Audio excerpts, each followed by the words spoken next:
Hey everybody, Miss Teacher here. We're taking a look at question number 8 from the L27, and just a heads up for teachers, if you're looking at the worksheet version of this, the number that's underneath this red dot is wrong.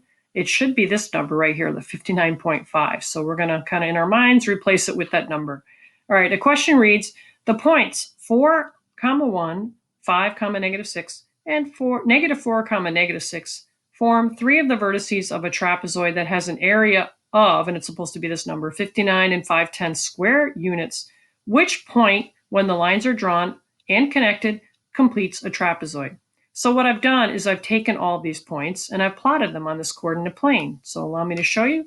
I plotted this over 4 up 1. See, go over 4 up 1. That's that first point. I plotted this. I went over to the right 5 and then down 6. And then I plotted this, -4, down 6. All right, so we have to look at each of the points here and first figure out which one would even give us a trapezoid. So if we look at choice A, I'll use a different color. If I plot that and I go left 4 and then I go up 1, the things that are promising about it is that if I connect this dot to this red dot and I connect this dot to this dot, then we are looking at parallel lines. So allow me to show you what I mean by that. So if we connect these 2 points, and we connect these 2 points, then we have our one pair of parallel lines. So that's looking kind of promising. And if we connect the other points, see if we connect this with this and this with this, that does form a trapezoid. And the reason why we know it does form a trapezoid is because we just have that one pair of parallel lines. This is not parallel to this, otherwise we'd be looking at a parallelogram. So choice A is looking promising as being the point that we're going to use to form the trapezoid. We'll just have to make sure that the area of it is this number right here, 59.5.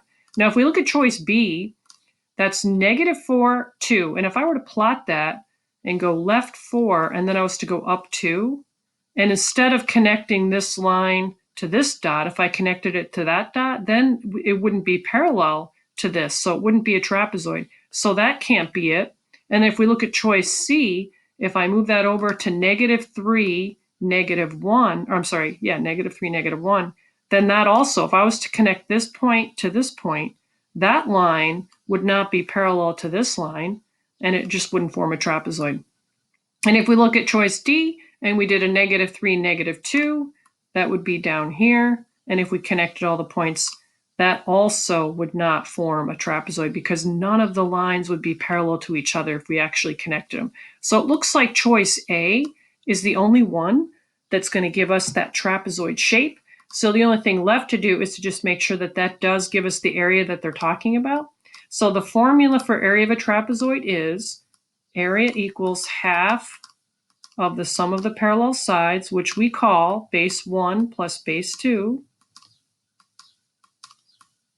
times the height. All right, and if we calculate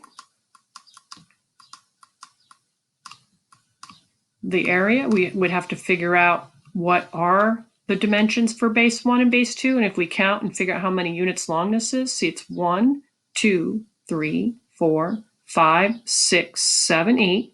That's 8 units long. Let's substitute it into the formula. And down here, 1, 2, 3, 4, 5, 6, 7, 8, 9. And by the way, there are other ways that you can get the distance between these 2 points other than simple counting. We learned that in chapter 3. Feel free to use that strategy if you'd like. And then the height, recall, has to be perpendicular to the base. And this line, if I move that over, you can see that that's perpendicular all the way through. So that can be used as the height. And if we count how tall it is, 1, 2, 3, 4, 5, 6, 7.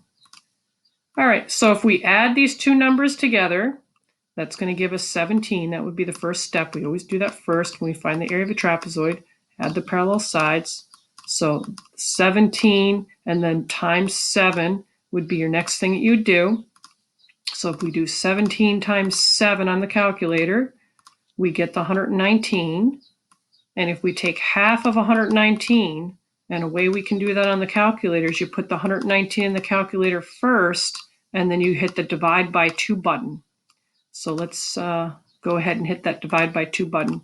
and we get that number that we were looking for, which is 59.5. So it's looking really promising that we're going to go ahead and pick choice A.